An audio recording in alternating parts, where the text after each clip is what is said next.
민수기 4장 1절부터 33절까지 함께 읽겠습니다. 또 여호와께서 모세와 아론에게 말씀하여 이르시되 레위 자손 중에서 고핫 자손을 그들의 종족과 조상의 가문에 따라 집계할지니 곧 30세 이상으로 50세까지 현막의 일을 하기 위하여 그 역사에 참가할 만한 모든 자를 계수하라. 고핫 자손이 현막 안의 지성물에 대하여 할 일은 이러하니라. 진영이 전진할 때에 아론과 그의 아들들이 들어가서 칸 막는 휘장을 걷어 정극궤를 덮고 그 위를 회달의 가죽으로 덮고 그 위에 순천색 보자기를 덮은 후에 그 채를 깨고 진설병의 상에 청색 보자기를 펴고 대접들과 숟가락들과 주발들과 붓는 잔들을 그 위에 두고 또 항상 진설하는 떡을 그 위에 두고 홍색 보자기를 그 위에 펴고 그것을 해달의 가죽 덮개로 덮은 후에 그 채를 깨고 청색 보자기를 취하여 등잔대와 등잔들과 불집게들과 불똥 그릇들과 그 쓰는 바 모든 기름 그릇을 덮고 등잔대와 그 모든 기구를 해달의 가죽 덮개 안에 넣어 매는 틀 위에 두고 금 제단 위에 청색 보자기를 펴고 해달의 가죽 덮개로 덮고 그 채를 깨고 성소에서 봉사하는 데에서는 모든 기구를 취하여 청색 보자기에 싸서 해달의 가죽 덮개로 덮어 매는 틀 위에 두고 제단의 재를 버리고 그 제단 위에 자색 보자기를 펴고 봉사하는 데에서는 모든 기구 곧 불을 옮기는 그릇들과 고기 갈고리들과 부삽들과 대야들과 제단에 있는 모든 기구를 두고 해달의 가죽 덮개를 그 위에 덮고 그 채를 깰 것이며 진영을 떠날 때에 아론과 그의 아들들이 성소와 성소의 모든 기구 덮는 일을 마치거든 고핫 자손들이 와서 맬 것이니라. 그러나 성물은 만지지 말라. 그들이 죽으리라. 해막 물건 중에서 이것들은 고핫 자손이 맬 것이며 제사장 아론의 아들 엘르아살이 맡을 것은 등류와 태우는 향과 항상 드리는 소제물과 관유이며 또 장막 전체와 그 중에 있는 모든 것과 성소와 그 모든 기구니라. 여호와께서 또 모세와 아론에게 말씀하여 이르시되 너희는 고핫 자손의 지파를 레위인 중에서 끊어지게 하지 말지니 그들이 지성물에 접근할 때에 그들의 생명을 보존하고 죽지 않게 하기 위하여 이같이 하라. 아론과 그의 아들들이 들어가서 각 사람에게 그가 할 일과 그가 맬 것을 주의하게 할지니라. 그들은 잠시라도 들어가서 성소를 보지 말라. 그들이 죽으리라. 여기까지는 고핫 자손들이 행해야 될 일들이고 지금부터는 게르손 자손들의 임무입니다. 여호와께서 또 모세에게 말씀하여 이르시되 게르손 자손도 그 조상의 가문과 종족에 따라 계수하되 30세 이상으로 50세까지 회막에서 복무하고 봉사할 모든 자를 계수하라. 게르손 종족의 할 일과 맬 것은 이러하니 곧 그들이 성막의 휘장들과 회막과 그 덮개와 그 이의 해달의 가죽 덮개와 회막 휘장문을 매며 뜰의 휘장과 성막과 제단 사방에 있는 뜰의 휘장문과 그 줄들과 그것에 사용하는 모든 기구를 매며 이 모든 것을 이렇게 맡아 처리할 것이라. 게르손 자손은 그들의 모든 일 곧 맬 것과 처리할 것을 아론과 그 아들들의 명령대로 할 것이니 너희는 그들이 맬 짐을 그들에게 맡길 것이니라. 게르손 자손의 종족들이 회막에서 할 일은 이러하며 그들의 직무는 제사장 아론의 아들 이다말이 감독할지니라. 그 다음부터 머라리 자손에게 맡겨진 임무입니다. 너는 머라리 자손도 그 조상의 가문과 종족에 따라 계수하되 30세부터 50세까지 회막에서 복무하고 봉사할 모든 자를 계수하라. 그들이 직무를 따라 회막에서 할 모든 일, 곧 그 맬 것은 이러하니 곧 장막의 널판들과 그 띠들과 그 기둥들과 그 받침들과 뜰 뿔레의 기둥들과 그 받침들과 그 말뚝들과 그 줄들과 그 모든 기구들과 그것에 쓰는 모든 것이라. 너희는 그들이 맡아 맬 모든 기구의 품목을 지정하라. 이는 제사장 아론의 아들 이다말의 수하에 있을 머라리 자손의 종족들이 그 모든 직무대로 회막에서 행할 일이니라. 아멘. 34절부터 49절까지는 내일 새벽에 말씀을 드리겠습니다만은 거기에 그들이 계수한 그 숫자가 나중에 나오게 되고 그 인원수를 집계한 결과가 나오게 됩니다. 오늘 이 말씀을 가지고 좀 전에 말씀드렸듯이 해막의 일을 하기 위하여라는 제목으로 말씀을 드리겠습니다. 우리가 대체적으로 성도님들이 하나님 앞에 나와서 기도하는 것, 저희 기도도 거의 대부분이 그러합니다. 목숨을 위하여 무엇을 먹을까? 무엇을 마실까? 항상 염려하면서 기도를 간구합니다. 또는 몸을 위하여 우리가 무엇을 입을까 염려하면서 간구하고 있습니다. 우리는 자녀들을 위해서 기도한다면서 무엇을 먹게 하고 무엇을 입힐까? 또 어떻게 공부를 시켜서 어떤 일들을 시키게 할 것인가? 앞으로의 진로를 어떻게 갖고 갈 것인가? 필요한 것들 하나님께서 채워주시고 그 길을 인도해 주시기를 원합니다 하고 기도할 때가 참 많습니다. 교회를 위한 기도를 할 때도 우리의 목적과 우리의 생각을, 우리의 욕심을 채우기 위한 기도가 주종을 이루어 갑니다. 성경에서는 이런 것들을 마태복음 6장 32절을 보면 다 이방인들이 구하는 것이라고 했습니다. 이방인들이 구한다는 말은 예수 안 믿는 사람들이 구한다는 의미입니다. 절에 다니는 불자들도 그들은 항상 가서 기도하고 간구하고 비는 것이 바로 무엇을 먹을까, 무엇을 입을까, 무엇을 마실까 이거에 대한 이야기입니다. 똑같습니다. 예수 믿는 사람이나 예수 안 믿는 사람이나 기도하는 내용이 다를 바가 없습니다. 그렇다면 그거 같은 거 하나, 다른 거는 하나 있는 것은 대상이 다를 뿐입니다. 그들은 부처에게 기도하지만 우리는 주님 앞에, 예수님 앞에 기도하는 것밖에 없습니다. 그렇다면 예수 믿는 사람이 믿지 아니하는 다른 사람, 타 종교를 갖고 있는 사람들과 뭔가 다르게 구별된 것들이 있어야 된다는 것이죠. 그래서 하나님께서는 우리에게 요구하시는 것이 마태복음 6장 33절에 나와 있는 것처럼 너희는 먼저 그의 나라와 그의 의를 구하라. 그리하면 이 모든 것을 너희에게 더해 주시겠다. 보태 주시겠다. 네가 구한 나라와 그 의를 구하는 그 외에 그 모든 것들, 먹을 것, 입을 것, 마실 것들을 다 하나님께서 주실 것이다. 보태 주실 것이다. 라고 말씀을 하고 계십니다. 그런데도 우리들은 항상 육적인 문제 해결을 위해서 기도하고 있는 실정입니다.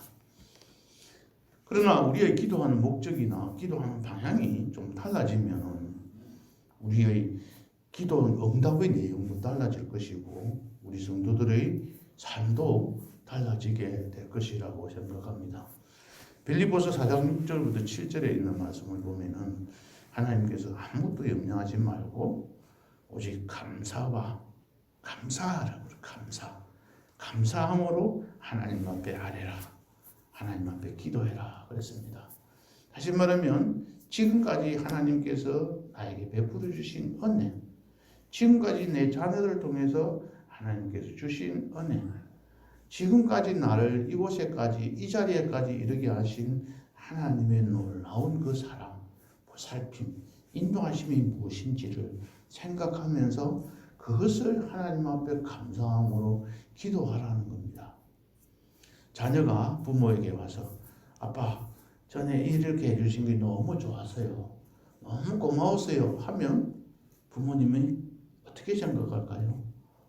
그래 이놈이 이제 사람이 다 돼가는구나 이런 생각하기보다는 또 이 애가 뭔가 더 필요한 것이 있어서 나에게 구하러 온 것 같다. 뭐 때문에 그럴까? 고민하다가 안 되면 얘야 뭐 더 바랄 게 있어? 뭐 너가 해줄 게 있나? 이렇게 이야기를 할 것 같아요. 그것처럼 자녀가 부모한테 와서 맨날 와서 하는 이야기가 뭐 달라고 이야기하고, 아버지가 나에게 해준 게 뭐 있어요? 다른 친구들이 이런 것도 해줬는데 나는 왜 이런 거 부족해요? 왜 내 동생들한테는 이렇게 잘해주면서 내한테는 이렇게 합니까? 하고 만약에 애들이 와서 이야기한다면 그 부모는 마음이 굉장히 안타까울 겁니다. 하나님, 저 성도는, 저 집사님은, 저 장로님은, 저 권사님은 저렇게 만사가 행통하게 살아가게 해주시는데 나는 왜 내 모양이 이렇습니까? 하고 이야기한다면 하나님께 그 마음을 더 아프게 만드실 겁니다. 이처럼 하나님 앞에 우리는 감사한 것들을 내어놓고 주님 앞에 지금까지 나를 인도하시고 베풀어 주신 그 은혜에 감사하며 살아간다면 하나님께서는 우리들의 마음에 하나님의 평강이 우리의 마음과 생각을 지키게 해주실 것이라고 말씀을 하고 계십니다. 그 말씀을 믿고 구하는 사람이 예수 믿는 사람입니다. 예수를 믿는 사람들은 이러한 기쁨을 얻기 위해서 주님 앞에 나와 기도하는 것이죠. 우리들의 이처럼 목적하는 것이 우리의 생각이 다르게 되면 우리의 삶도 더욱더 깊어지고 더 하나님께서 주시는 평강과 희락으로 우리의 마음이 풍성하게 채워질 것이라고 봅니다. 존 F 케네디 대통령을 잘 아실 겁니다. 그분이 나사의 우주센터를 방문했을 때 청소를 하는 사람들이 있는 걸 보고 대통령이 달려가서 그 청소부에게 이야기를 했습니다. 지금 당신은 뭘 하고 있습니까? 그렇게 물었더니 그 청소부가 대통령님, 저는 인류가 이 땅에 있는 모든 사람들이 달나라에 가는 것을 돕고 있습니다. 이렇게 이야기했다고 합니다. 본인이 이 자리에서 그곳에서 청소하는 일이지만 그러나 그곳에서 연구하고 노력하는 그 사람들을 도와주기 위해서 그 사람들이 불편함이 없도록 청소하는 그 일이 바로 인류가 달에 가는 것을 돕고 있다고 생각한 것이죠. 이처럼 그 사람이 생각하는 그 목적이 그들의 삶을 더 값지게 만들고 더 부유하게 만들어주고 그들에게 진정한 행복을 만들어주는 것이죠. 그래서 그는 이 사람이 누구냐, 누가 이런 말을 했냐면 페이스북 여러분 아시는지 모르겠는데 페이스북을 만드신 창업자가 그런 말을 한 거죠. 마크 저커버그라는 사람이 하버드 대학 졸업식에서 축사를 하면서 이런 말을 했습니다. 분명한 목적을 가지고 살아라. 목적이 분명해야 된다. 살아가는 목적이. 그래서 그는 어떻게 목적을 두고 살아가느냐. 그 하버드 대학에 있는 대학생들끼리 서로 연락하는 커뮤니티. 요즘에 우리 이야기하면 단톡 비슷한 거예요. 카카오에 있는 그 단톡, 그죠? 그 속에 보면 우리 교회에 있는 교인들은 그 단톡에 들어오면 다 무슨 일이 있는지를 서로 연락하고 주고받을 수가 있지 않습니까? 그것을 이 사람은 꿈을 꾼 게 전 세계의 인류가 온 세계에 있는 사람들이 다 연결하는 그런 커뮤니티를 만들었으면 좋겠다. 그런 꿈을 꾼 거죠. 그 사람은 그 목적을 그냥 돈 벌려고 한 게 아니라 온 세상에 있는 인류가 이 하버드 대학에 있는 사람들끼리 연결해서 서로를 정보를 나누는 것처럼 온 세계에 있는 사람들이 나누어서 가셨으면 좋겠다. 그런 꿈을 가지고 그런 목적을 가지고 인류의 행복을 위해서 살았던 겁니다. 그래서 이 페이스북을 온 세계에 있는 사람들이 다 활용하고 있습니다. 이 사람 나이가 어느 정도 되는지 아십니까? 세계적인 거부입니다. 1984년생입니다. 아직 40이 안 된 사람입니다. 그러나 그 생각 하나가 그를 부유하게 만들었습니다. 그의 목적이 어땠는지. 우리가 잘 아는 스티브 잡스라는 사람, 애플 회사를 만든 사람입니다. 지금 애플 휴대폰 들고 다니는데 그 애플을 만든 창시자의 스티브 잡스라는 사람은 그 자기 회사의 이윤 추구를 목적으로 두지 않고 우리가 살고 있는 이 세상을 더 좋은 곳으로 만들어보자 하면서 종업원들, 그 가족들에게 그렇게 이야기하면서 한 마음을 지금 우리가 하고 있는 이 일들이 온 세상을 더 아름다운 좋은 곳으로 만들기 위해서 노력하는 것이다. 그래서 그 일을 위해서 힘써 일하자. 그렇게 이야기를 했다는 거죠. 여러분들 이 술집에 관계되는 거라서 좀 마음에 안 드실지 모르겠지만 다녀보시면 이자카야라는 술집이 있습니다. 일본식 선술집인데요. 그 이자카야라는 술집에서 일하는 사람들은 굉장히 밝고 아주 밝은 표정으로 열심히 일을 한다고 합니다. 그 사람들이 일을 할 수 있었던 이유는 바로 이곳에 있습니다. 그들에게 일 잘하는 사람들에게 노력하는 사람들에게 이 이자카야 본점과 같은 지점을 너희들에게 만들어 줄 것이다. 그런 꿈을 준 거예요. 그런 꿈을 가지고 있지 않는 사람은 우리 회사에 우리 종업원이 될 수가 없다고 했던 거예요. 그래서 이곳에 뽑힌 사람들은 제2의 제3의 이자카야 술집을 만들어서 온 세상을 더욱더 아름답게 만들겠다는 꿈을 가지고 일한 거예요. 그러니까 그곳에서 일하면서 아유 내가 왜 일을 하느냐 이런 생각을 갖고 사는 것이 아니라 어쨌든 열심히 해서 자기도 꿈을 가지고 이 꿈을 실현해 보겠다는 욕심을 가지고 살았기에 그 전체 그것을 찾아오는 손님들도 기뻐하고 모든 사람들이 함께 기뻐하면서 살아갔다는 겁니다. 어떤 생각을 갖고 어떤 목적을 갖고 살아가느냐에 따라서 그들의 삶이 달라지는 거죠. 고려말기에 우리가 잘 아는 정몽주라는 사람이 있습니다. 그 정몽주와 정도전이라는 사람은 똑같이 고려를 새로운 이 모두 다 백성들이 잘 사는 나라를 한번 만들어보자. 그런 생각을 가지고 꿈을 꾸고 이 정몽주와 정도전은 아주 가까운 친구로서 서로 친하게 지내면서 꿈을 나누면서 살았습니다. 그런데 그 목적을 가지고 있는 두 사람이 지향하는 목표는 달랐습니다. 정몽주는 현재 이 고려라는 나라를 계속해서 가꾸면서 새로운 나라를 만들어 보겠다는 생각을 가지고 정도전은 아니야. 이 나라는 이미 망했어. 그렇게 새로운 나라를 하나 만들어 가지고 백성들이 잘 사는 나라를 만들어 보자. 이런 꿈을 가진 거예요. 근데 이 생각, 목적은 똑같은데 이 목표하는 지향점이 다르다 보니까 두 사람은 결국은 싸우게 되었고 갈라서게 되었고 이방원이는 나중에 정몽주를 정적이라고 죽여버립니다. 그래서 이제 정도전과 이방원이는 또 똑같은 마음을 먹고 똑같은 목표를 두고 새로운 나라를 건설하고자 했지만 생각이 달랐던 거죠. 이방원이는 나라의 왕이 정권을 잘 좌우하고 왕권을 강화시키는 일에 목적을 두었지만 그 방향을 두었지만 정도전은 그렇지 않았습니다.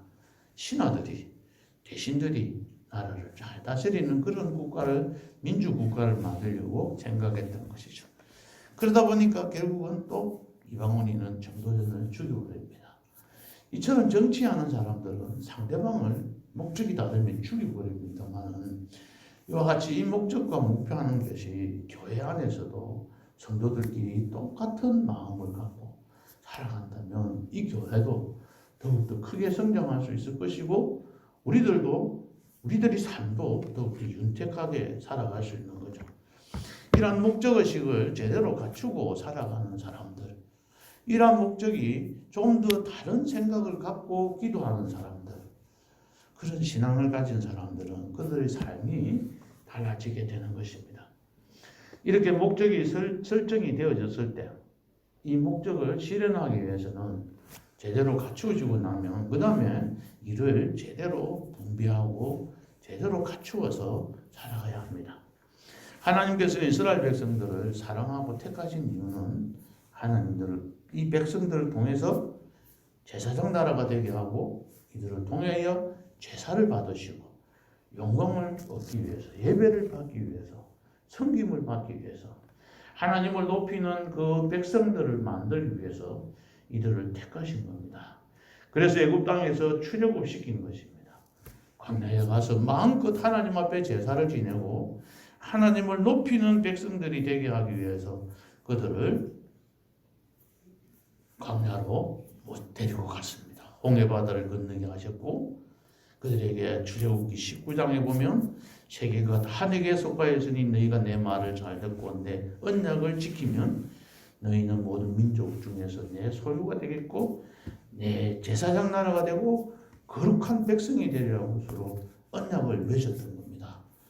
그래서 시내 광야에서 해막을 건립하였고 국가의 체계를 만들어가면서 민수기 1장 2장에서는 백성들의 숫자를 세워가지고 군대의 진을, 군대의 체계를, 군사 체계를 확립을 했습니다. 제사장과 하나님과의 관계도 이제 정립을 하기 위해서 3장과 4장에 와서는 하나님께서 레위 지파들을 별도로 다시 구분하게 됩니다. 출애굽하면서 하나님께서는 처음 난 초대생들을, 처음 난 아들, 처음 난 새끼들, 주심성의 새끼들은 다 내 것이라고 말씀을 하셨던 겁니다.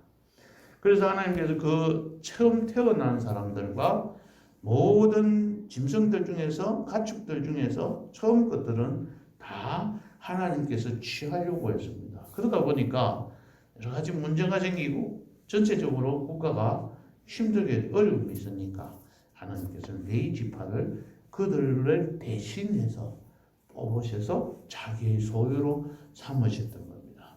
12지파 중에서 한 지파만 자신의 소유로 삼으셔서 그 12지파 속에 레위 지파는 사실상 들어가지 않고 요셉의 아들 므낫세와 에브라임은 두 지파로 쪼개서 12지파를 만들고 레위 지파는 자기의 소유로 삼으셨던 겁니다. 이 레위인을 자신의 소유로 삼으신 하나님의 목적은 오늘 말씀처럼 해막의 일을 잘 이행하기 위해서 하셨던 겁니다. 하나님께서 해막의 일을 맡긴 그들에게 해막의 일을 맡긴 것은 모세와 아론의 일을 편하게 해주기 위함이 아니었습니다. 모세와 아론을 좀 더 쉽게 그 나라를 이끌어가게 하기 위해서 하신 것이 아닙니다.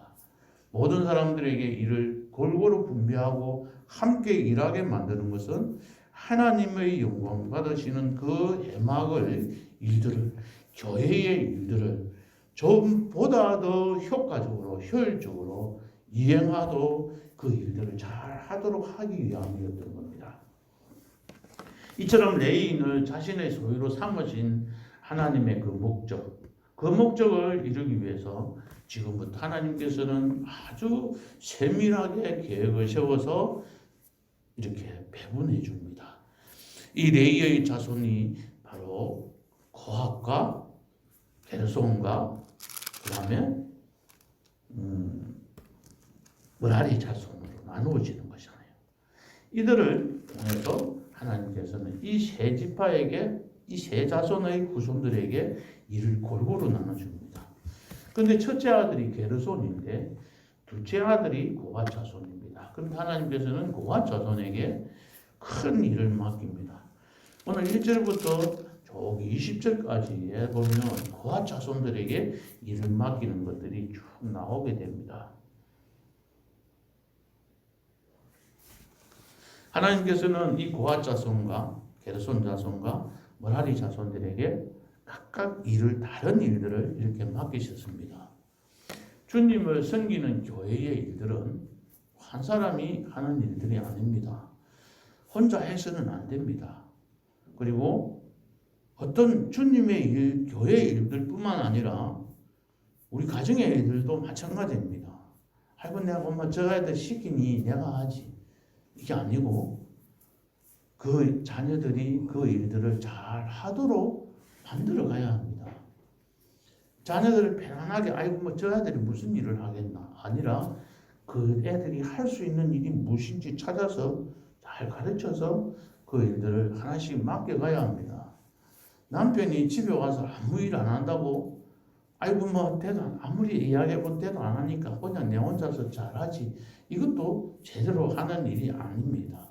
어떻게 하시든지 지혜롭게 하셔서 함께 일을 분배해 나갈 줄 아는 것들이 하나님께서 오늘 4장에서 가르쳐 주신 방법이기도 합니다. 그 많은 일들을 야 너희들 와서 이것 전부 다 메고 가자. 그러면은 고아치졸밖에 안 됩니다. 무엇을 해야 될지 모르는 거죠. 그래서 너희들 고아 자손은 이 일을 하고 게르손 자손은 이런 일을 하고 므라리 자손들은 이런 일을 해라. 이렇게 나누어 주는 거죠. 그래서 서로 간에 서로 마음을 합해서 교회 안에서도 여러 지체들이 유기적으로 서로 연결해서 하나가 되어져서 함께 서로 분담을 해서 일을 하되 목적은 하나가 됩니다. 어떤 목적이죠? 해막의 일을 하기 위하여. 하나님 안에서 일하는 각자 성도들이 하는 일들은 다를지 모르지만 그들이 생각하고 계획하고 바라는 이상은 그 목적은 똑같아야 된다는 이야기입니다.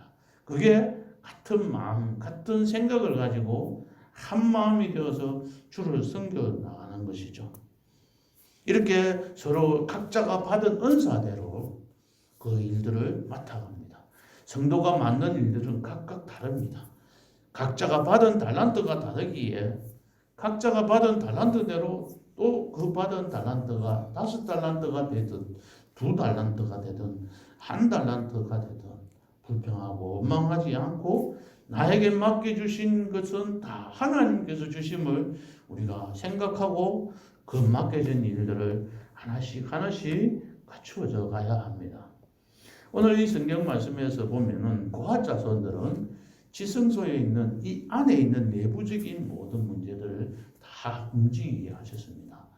그 다음에 이 게르손 자손들은 이 성막, 근데 천막, 텐트를 치고 있는 그 덮개, 휘장 이런 것들을 나누어 가져갔습니다. 므라리 자손들은 그거 다 들고 가고 나면 나머지 뭐 널빤이라든지 말뚝 이런 것 줄 이런 것들을 가지고 갔습니다. 그런데 이 므라리 자손들이나 게르손 자손들은 불평하고 원망하지 않았습니다. 게르손은 장남입니다. 차남인 고아 자손들이 더 중요한 일을 하고 나에게는 왜 이렇게 기분 좋지 않은 문제들 일을 맡기느냐고 불평하고 원망하지 않았습니다. 하기 싫다고 만약에 던진다면 그 일들이 하나하나가 비틀어져 버리는 것이죠. 어떤 큰 기계, 우리가 지금은 그런 시계를 안 차고 있습니다만은 시계를 옛날에 시계를 보면은 요즘에도 비싼 시계는 그렇게 전부 다 톱니바퀴로 이루어져 있습니다. 그 톱니바퀴 중에서 나는 크고 어떤 거는 크고 어떤 거는 작고 이런 것들이 전부 연결되어 있어요. 그런데 조그만 그 아주 작은 톱니바퀴 하나가 왜 나는 이렇게 작게 만들어서 좀 나도 크게 만들지 나는 막 일 안 할 거야 하고 만약에 그 톱니바퀴가 도망을 가버렸다면 그 시계는 전체는 하나도 쓸모가 없는 시계 제품으로 만들어지게 되는 것이죠. 이처럼 교회 안에서 내가 맡겨진 일이 크고 중요하고 값지고 이런 것들이 아니라 그곳에서 일어나는 모든 일들이 다 귀하고 중요한 하나님께서 맡기신 일들을 잘 감당해 나가는 그러한 자리에까지 이르게 되어야 됩니다. 하나님께서 일을 이렇게만 맡기고 끝난 것이 아니라 절차도 하나씩 하나씩 다 지정해 주셨습니다. 오늘 말씀에 5절부터 나오는 말씀입니다. 5절부터 15절까지 있는 말씀을 보면 어떻게 하라고 일일이 하나씩 다 가르쳐 줍니다. 5절에 보면은 5절부터 6절까지가 그 채를 깨고 이렇게 하는 말까지가 하나로 묶어져 있다고 보면 됩니다. 그 채를 깨고 6절 그 다음에는 또 8절에 보면 그 채를 깨고 그 다음에는 또 11절에 보면 그 채를 깨고 그럼 세 가지죠. 그 다음에는 14절에 보면 그 채를 깰 것이며 그렇게 되어져서 그걸 딱딱 이렇게 나누어 가지고 보면 됩니다. 제일 먼저는 이 강대상을 어떻게 해야 될 것인지 가르쳐주고 그 다음에 또 뭐 어떤 이 주변에 있는 기구들을 전부 다 움직이는 걸 하나씩 절차를 가르쳐주는 거죠. 어떤 거는 청색 보자기에서 하고 어떤 거는 빨간색 보자기에서 하고 또 어떤 거는 자색 보자기에서 하고 이걸 누가 해야 된다고요? 고아자손이 하는 게 아니고 누가 해야 된다고 했습니까? 5절에 보면은 아론과 그의 아들들이 해야 된다. 그의 아들들이 누굽니까? 제사장들이 이 일을 하는 거죠. 고아 자손들은 이것들을 만지면 그 자리에서 죽는다고 그랬어요. 그러니까 제사장들이 이걸 다 싸놓으면 고아 자손들은 그 채를 깨고 했잖아요. 채를 이렇게 깨놓은 거를 들고 가는 일만 고아 자손들이 한 겁니다. 그러니까 조그마한 일들이지만 그 일을 하면서 어떤 일을 당했다고요? 중요한 일이기 때문에 위험도 컸다는 겁니다. 이것을 보고 만지는 사람은 죽게 되었어요. 그런데 그 뒤에 보면은 게르손 자손들이나 머라리 자손들은 너희들이 뭘 잘못하면 죽는다 이런 말 하나도 없거든요. 그러니까는 중요한 일을 맡으면 맡은 자들에게는 그만큼 책임도 맡기고 큰 일들을 감당하게 하신다는 거예요. 그러니까는 어떤 사람은 나 그럼 나는 그 일 안 해 하고 도망갈 거예요, 그렇죠? 그러니까 사람의 각자의 탤런트대로 그들이 받은 은사대로 하나님께서는 하나씩 분배해서 맡겨주시는 그 하나님의 놀라운 계획들을 볼 수 있습니다. 그런데 이 고아 자손들이 무조건 죽게 만들어 주지는 않았습니다. 어떻게 했습니까? 18절 한번 보시겠습니다. 하나님께서는 고아 자손의 지파를 내인 중에서 끊어지지 하지 않게 하기 위해서 보존하고 죽지 않게 하기 위해서 19절 이같이 하라 이렇게 가시면서 뭐라고 했냐면 아론과 그의 아들들이 들어가가지고 그 제사장들이 가서 각 사람에게 그가 할 일과 그가 맺을 것을 지휘하라. 왜? 죽지 않게 만들기 위해서. 하나님은 이렇게 세밀한 것까지 절차와 방법과 주의할 점, 유의할 점들을 가르쳐 주셨다는 겁니다. 그러니까 우리들이 이곳에서 지혜를 얻는 거예요. 우리가 자녀들한테 뭘 일을 시킵니다. 설거지 좀 해라. 그래서 설거지 하고 나면 그릇을 깨뜨릴 경우가 있어요. 그러면 뭐 합니까? 그릇 깨뜨렸다고 뭐라 합니다. 그럼 누가 구중을 드려야 됩니까? 그릇을 깨뜨리지 않도록 주의해야 할 것까지 가르쳐야 할 부모의 책임이 있는 거예요. 근데 자기가 책임을 다하지 않고 자녀에게 그릇 깨뜨린 것만 가지고 구중하고 나무랄 때가 있습니다. 하나님께서는 그 일까지 막으시기 위해서 내일 아론과 그의 제사장들에게 너희들이 하나씩 가서 이것 들고 가라. 찍을 매라. 눈을 이곳에 두지 마라. 그 보자기는 절대로 덮어놓은 것을 꺼내서 그 성물을 보지 마라. 보면 너희들 죽는다. 이런 걸 하나하나 가르쳐 주셨다는 겁니다. 이처럼 유의할 점들을 하나님께서는 가르쳐 주셔서 그들이 이를 잘 수행할 수 있도록 해 주셨던 겁니다. 하나님께서는 그들 그것만 두신 것이 아니라 16절 보시면은 제사장 엘르아살이 감독하게 했습니다. 고아 자손들이 하는 일들을. 또 28절에 보시면 또 아론의 아들 이다말이 게르손 자손들이 하는 일을 감독하게 한 거예요. 또 33절에 보시면 또 이다말이 머라리 자손들을 감독했습니다. 하나님이 이처럼 감독자도 딱딱 정해가지고 하나씩 그냥 너끼리 해라 이렇게 둔 것이 아닙니다. 27절 한번 읽어보실까요? 게르손 자손들은 그들의 모든 일 곱맬 것과 처리할 것을 자기들 마음대로 한 게 아니고 아론과 그의 아들들의 명령대로 할 것이냐. 하나님 교회의 지도자, 하나님 교회 담임 목사님께서 지휘하고 명령하시는 대로 순종하면서 하나가 되어져서 그 일들을 수행하라고 세부적인 일들까지 다 지정하면서 가르치면서 이 일들을 하나님께서 명령하게 하신 겁니다. 이처럼 업무의 한계, 절차, 유의해야 할 점들을 명확하게 제시해 주십니다. 우리가 속해 있는 가정이나 직장이나 어디서든지 교회에서든지 이렇게 되어져야 효율적으로 업무를 추진하고 수행해 나갈 수 있고 그러므로 그 조직의 목적을 달성할 수 있음을 지혜를 이곳에서 얻게 되는 것입니다. 말씀을 맺겠습니다. 2절 3절을 한번 보시겠습니다.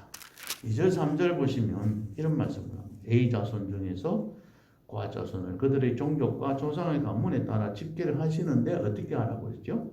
그 30세 이상으로 50세까지 이렇게 해요. 30세 이상에서 50세까지만 성막 봉사하는 일을 하게 했습니다. 그럼 우리는 나이가 많으니까 안 해도 되겠네 이런 생각을 하게 될 텐데, 연세가 드신 분들은 드신 대로 또 해야 할 일이 있습니다. 가끔 제가 마음에 이런 생각을 했던 적이 있습니다. 어디 교회 일을 하면서 나오고 이야기하니까 저는 나이가 많아서 안 된대요. 저에게 붙여지는 이름이 나이가 많대요. 근데 나이가 많은 사람이 젊은 목사보다 더 잘할 수 있어요. 모든 경험이 젊은 사람들이 갖지 못한 시행착오를 겪어보지 못했던 것들을 다 겪어보고 연륜이 쌓여져서 오히려 더 잘할 수 있는 장점이 있는데 나이가 많으면 안 된대요. 저는 그렇지 않다고 생각합니다. 나이가 많은 사람일수록 더 해야 할 일들이 오히려 감당해야 될 부분들이 더 많이 있습니다. 하나님께서는 30세부터 50세까지를 정한 이유는 이곳에서 이 일들을 성막의 일을 하면서 헛되게 잘못되게 혹시나 할까봐 그런 거예요. 20살 이런 20대 청춘들이 일하게 만들지 않았던 겁니다.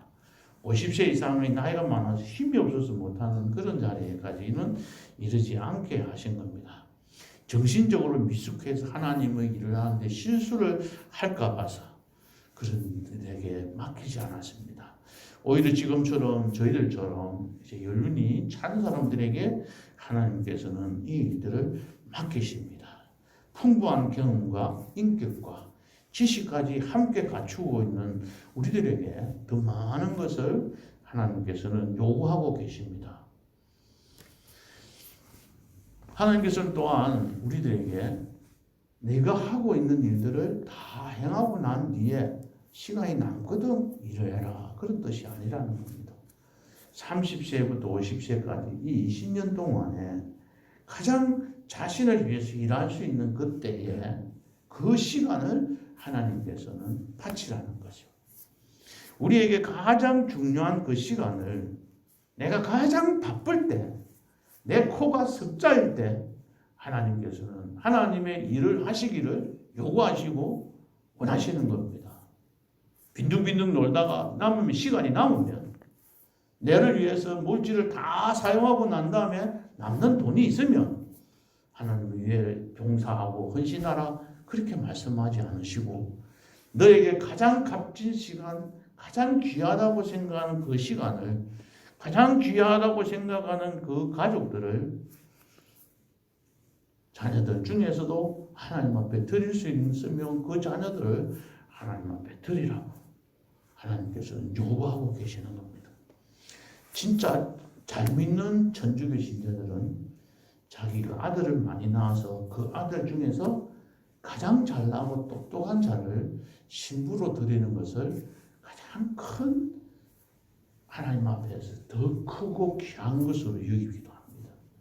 그처럼 우리들은 하나님 앞에 우리의 자녀도 우리의 가진 모든 것들을 다 하나님 앞에 드리고자, 충성하고자 하는 그런 마음들을 가져야 합니다. 교회 일은 열정이 있다고 할 수 있는 것도 아닙니다. 무엇보다도 하나님 앞에 말씀과 기도로 자신을 단련하고 신앙적으로 성숙한 사람이 그 일들을 잘 감당할 수 있습니다. 하나님께서는 우리를 구원해 주셨습니다. 하나님께서 주신 선물입니다. 하나님의 자녀가 되게 하셨습니다. 하나님 나라의 백성이 되게 하셨습니다. 이것은 우리의 공로나 의로 이루어진 것이 아니고 하나님의 선물입니다. 선물을 받는 사람은 공짜로 받지만 선물을 받는 사람은 우리도 부모님이나 이웃 사람들로부터 선물을 받을 때는 아무런 값을 치르지 않고 받지만 그 선물을 준비한 사람은 대가를 치르고 대가를 지불하고 선물을 준비해서 드리는 것입니다. 그 대가를 지불한 그 대가를 지불한 그 대가의 크기가 클수록 많을수록 그 선물을 값지고 그 선물을 받는 사람들을 감동시키고 감화시켜 나가는 것입니다. 하나님 예수님께서는 이 땅에 오셔서 자신의 몸을 바쳐서 우리를 구원하셨습니다. 하나님께서는 우리에게 선물을 주시기 위해서 아주 크고 귀한 것들을 대가로 지불하셨다는 겁니다. 그러므로 우리들은 하나님께서 주신 은혜가 큰 줄 알고 하나님께서 나를 부르신 그 목적이 하나님께서 지금 이 자리에 나와서 기도하고 간구하게 하신 목적이 하나님께서 하나님의 자녀로 삼으시고 예수 소망교회의 교인으로 부르신 그 목적이 그 이유가 어디에 있는지 우리들은 잘 생각하고 하나님의 목적에 부합하는 삶을 살아가도록 우리는 그 일이 무엇인지 항상 기도하고 하나님을 높이고 살아가는 그런 사람이 되어야 우리가 기도하는 내용이 주기도문에 있는 내용처럼 하늘에 계신 우리 아버지의 이름이 하나님의 이름이 거룩하게 여기는 일에 우리가 쓰임받게 해달라.